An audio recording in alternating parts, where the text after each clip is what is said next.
Malapetaka dialami seorang pengendara motor Honda Tiger 200 bernama Farid Hermansyah.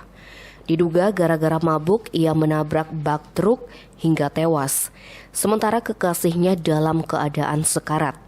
Peristiwa itu terjadi di Jalan Bypass I Gusti Ngurah Rai Suwung, tepatnya di sebelah timur Swalayan Midrise, Denpasar Selatan, Selasa 29 Juni pukul 23.30 WITA. Insiden ini terjadi berawal dari Farid dan kekasihnya Mila Aulia hendak mengunjungi temannya di kawasan Nusa Dua.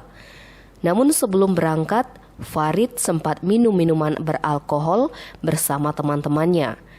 Dalam keadaan sempoyongan, Farid berangkat ke Nusa Dua membonceng pacarnya Mila Aulia.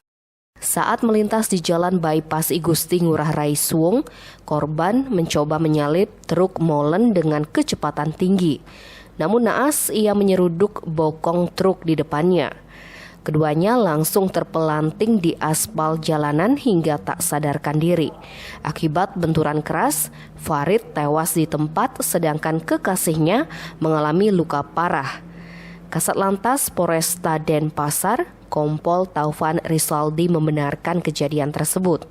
Pihaknya mengaku mendapat laporan kejadian tersebut sekitar pukul 23.30 WITA. Dari hasil olah TKP jelasnya, pengendara sepeda motor Honda Tiger kurang hati-hati dalam berkendara. Tim Bali Express melaporkan.